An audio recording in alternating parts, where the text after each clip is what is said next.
Hey everybody, and welcome to G4G on YouTube. Today we're in Marvel Duel to take a look at a few new features that have cropped up in the game and also go through a deck that I had some fun with earlier today that was Warriors of the Sky based, and it's the first time I've really used it. It was quite a bit of fun. So, new in this updated version of Marvel Duel is this achievement system. I think it might have been around a little bit, but it's really taken off in this particular patch where you get these achievements and you fill up an achievement point bar. Things like grow Groot 5 times in a battle or 4 times in a battle. Win 5 consecutive battles in ladder mode using decks with Star-Lord. Woof, that's interesting. I mean, potentially doable, but interesting. Send Star-Lord's Here I Come emoji to 5 different opponents. That one's okay. That one sounds not too bad if you have it. So you have things like this, and then when you get a certain amount of points, you can fill in these paintings, renders, media, however you want to call it. So what happens is the first time you go through these, what you do is you go through and actually fill in the characters. This Thor one is a good example. So it starts off mainly blank. And then as you earn points, you go ahead and fill in the characters. Once you fill out the bottom bar once, all the way through, what happens is you go through and you start filling in the painting or the art with colors, and you can see that here in my Star-Lord one. So the original set of achievements got all these characters on here. So there was Groot, Gladiator, Drax, Star-Lord, Ego, and then you start building up the colors. I'm not really too sure what happens after all of the characters are filled in color-wise. Surprisingly, some of these are very surprising for me. Like my Black Widow, I use Black Widow decks all the time, but I have a very limited amount of points for her. But the thing is, like, I've actually done this 20 battles before, but it was before the achievement, so obviously it doesn't count. And it's kind of amazing to me that my Star-Lord one is so robust, considering I don't do Star-Lord too much. I do have one deck that really makes use of him, and that is my Guardians of the Galaxy trash deck. I call it that because it has Ego in there, and Ego sometimes is a bit bullshit.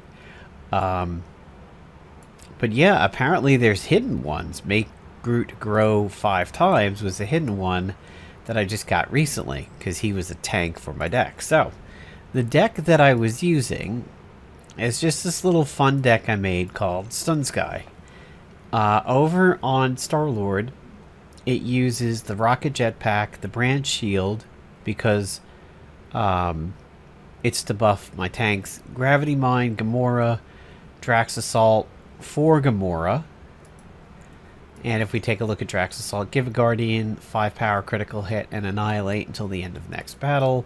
It really works on Drax, believe it or not, but it is pretty good for Gamora because of Gamora's new passive of stunning adjacent characters to a defeated opponent and then giving them -3 power. Godslayer, Black Vortex, Yaka Arrow, Opening Act, and Quad Blasters. Over here on Spider-Man, this is where my tank is supposed to be, and it's really supposed to be Silk. However, that is not what worked out when I go and show you guys the replay. So here I have Venom Mysterio, Mysterio Suit, Sandman Silk, Spider-Man 2099. So this is where the stun comes from. It's supposed to be a lot of stunning from Silk, and then having Spider-Man 2099 on the field also aiding to the stun. Just to throw away Venom because there's nothing else I really wanted in the slot. Spider-Man who stuns on death, and the pumpkin bomb, which takes advantage of being stunned. Now, I could go with a Spider-Man's mask over here and dump it on Spider-Man, but I chose to go with Great Responsibility and Spider Sense, all in the stun theme. Here, for Doctor Strange, I have Camertage, which is one of my favorite low-cost characters in the game, especially if you can get her onto the field, which I can through displacement. Mr. Misery, Dr. Voodoo, just a single Dr. Voodoo. Return to Sender, who cycles Camertage in the beginning or gets Camertage off the field if I have to use them at the start to do a little bit of tanking. 1 Dr. Voodoo, Displacement Wong, 3 Cloaks. Probably could drop that down to 2, honestly. Or even just 1. H at 1, Shield of Seraphim, and Doctor Strange. The meat of the deck comes from the neutrals, and that is Sky Kieran, Shadow Shell, so this is all the Warriors of the Sky stuff. Blue Dragon, 2 Shadow Shell rifles, Vision to be unstunnable, War Tiger, and that is the max that I have on War Tiger, which is 2. Blue Dragon Sphere, Abomination, again working the stuns, a Sunbird, and a Sky Chiron's Power, which says when a friendly Sky Chiron is defeated, summon a random Warriors of the Sky character with the same star level. Really, the Shadow Shell rifle on Shadow Shell herself is pretty solid, but we will see that in just a little bit. So let's take a look at how that deck ran out. So far this season, 73% ladder win rate, doing pretty good there. And we will take a look at how Stun Sky did. Casual mode, 10 turns. That was my tank over there, which was typical generic tank, and had Asp out there. And Sunbird actually came in through a creation, if I believe. There was a screw up here. This is, you will see when we get there, this is not what my final eye was supposed to look like, because I accidentally trashed somebody who was on the field that I shouldn't have. But the deck actually executed pretty well. It was a lot of fun. Alright, getting close to 100% loaded, and here we go. I was running Black Suit Spider-Man, 22 health in the beginning.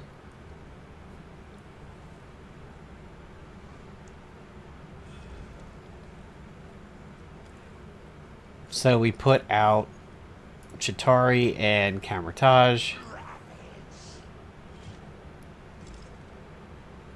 And I hold on to the branch shield.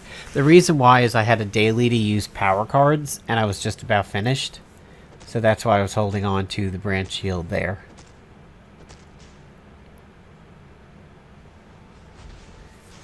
Camertage is, you know, she's a lot of fun. I like her in the beginning, and sometimes it's tempted to keep her out there. So Shadow Shell buffed herself. And I think I hold on to the branch shield on this one. Yep, I did. I had forgotten that I don't have a Baby Groot in this deck, so holding it wasn't as important as I'd hoped. Taking out the Pegasus as early as possible is really good, because if Pegasi, that Pegasus card starts ramping up, especially with the Ho Fund, it is an early game killer. So Shadow Shell gets a boost, and she boosts herself again. Throw the Mysterio suit. So there's Return to Sender.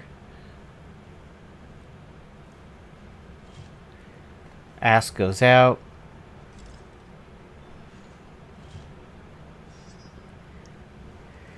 So I put her out there because I knew I had the Return to Sender in the store, and I saved it.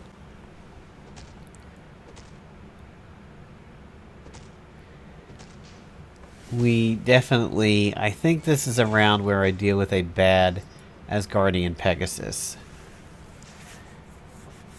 Rockets out of there without causing too much pain. Yeah, Pegasus with Hofun just kind of... really, really tough to work with. You kind of need a puncture to get around that. But okay. One round. Took a loss. Not too bad so far. Here we're going to return to sender. Grab a Dr. Voodoo. I should have actually brought down the weaker Camertage. Here. She comes in. Group branches go out. Blue Dragon goes out. And the Shadow Shell goes on. Or the Shadow Shell Rifle goes on Shadow Shell. And then I group brancher. So rather than buffing the tank, I actually was buffing Shadow Shell to use offensively. And we'll see how that goes in just a moment over here.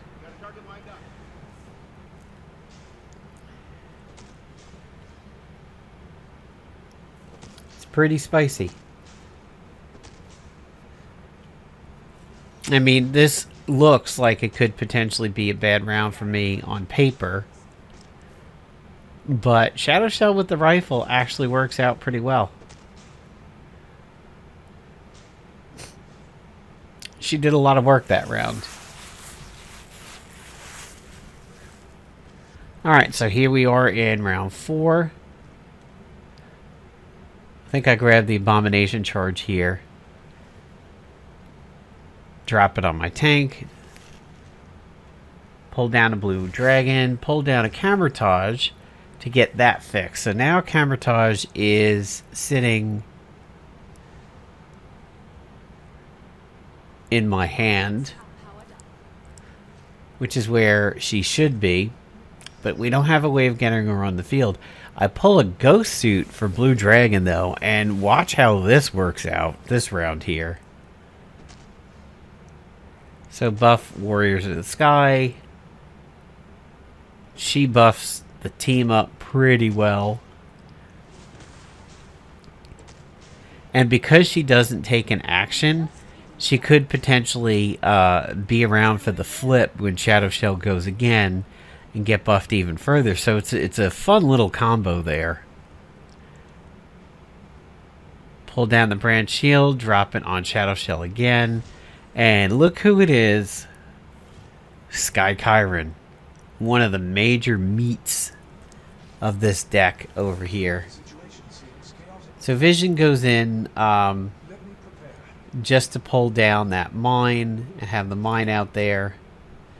And there's a return to sender, which gets used on Dr. Voodoo. And then Dr. Voodoo comes back out. And the Shadow Shell goes on Asp. So my first 3 cards in the line here are really, really nice. And if you've never seen Sky Chiron before, when your Warriors of the Sky characters take 4 actions, unite them and form Sky Chiron and give all your opponents stunned. That's how he fits into the deck. However, I'm not doing a lot of stunning right now. I'm looking pretty good for my Warriors of the Sky, but this whole stun thing is not happening. It's more just a WOTS thing.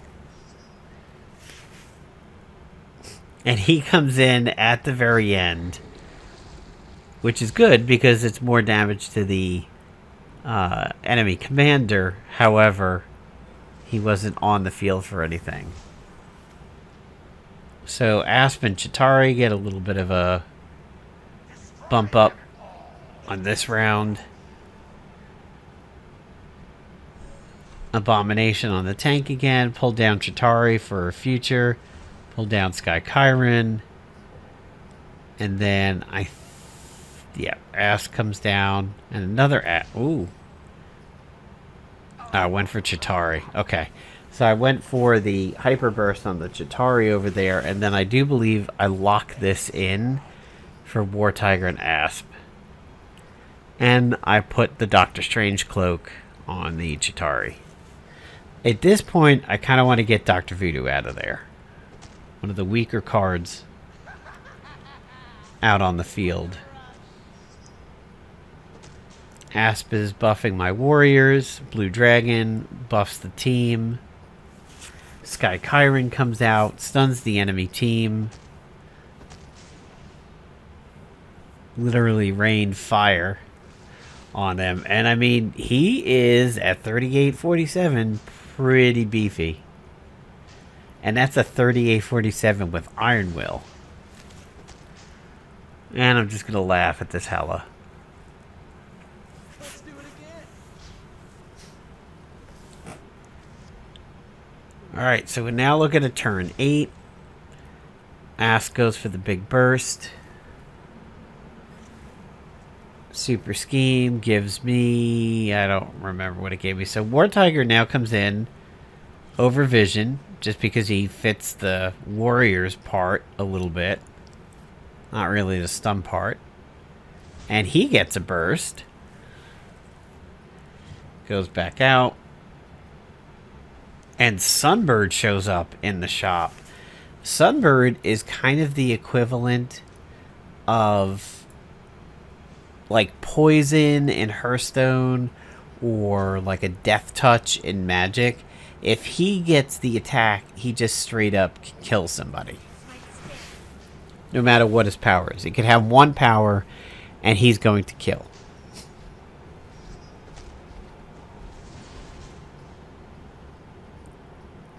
But see here, he's not going to kill Drax because he defended against Drax. This one looks like I'm not going to win, but lo and behold, Sky Chiron comes down, stuns the enemy team, does really good damage to the critical hitting Wasp, and we win that round. Even though it didn't look good there at the end. So we're in 9 of 10. There is Black Vortex, which I dropped it on the bird. Another Black Vortex. Can't drop that one on bird if I remember correctly. Put another Branch Shield on Shadow Shell. So now I have two characters that are Black Vortex. Abomination tries to go out. Really doesn't do a heck of a lot, but Shadow Shell getting stunned in the beginning is not good because now the other Warriors of the Sky are not bumped up. Blue Dragon tries to step in, bump up the team. Wonder Man punches her out. He survives that, but he gets sacrificed to the Sky Chiron, who mops up and honestly doesn't look scuffed at all at 1570.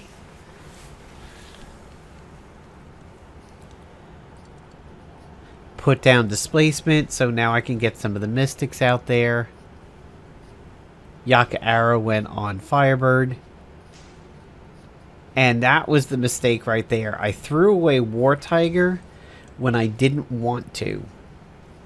However, I wind up getting another Blue Dragon in, which is not necessarily bad. But we look at the enemy team over there and it's like, ooh, that's really, really scary. Having a Warrior of Sky stunned, somebody who needs to take actions for Sky Chiron is not good.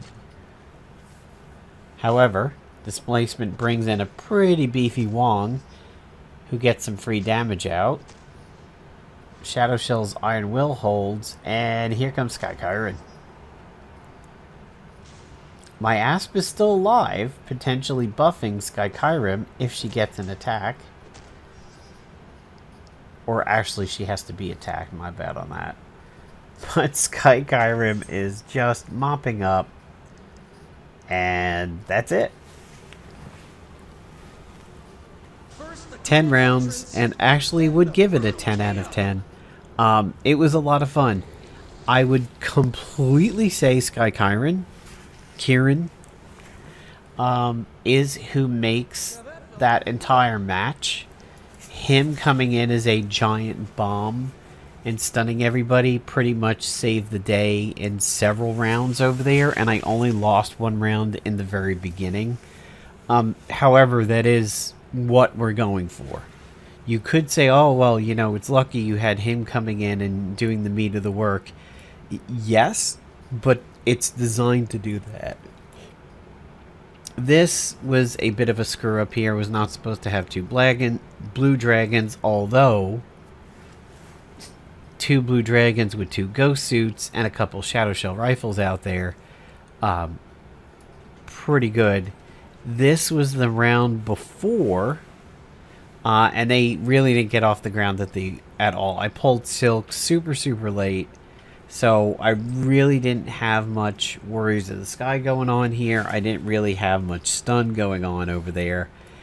And a little before these two casual ones, I used my Guardians of the Galaxy trash on the ladder because I was trying to do a ladder match and get the power cards, and this deck is full of them.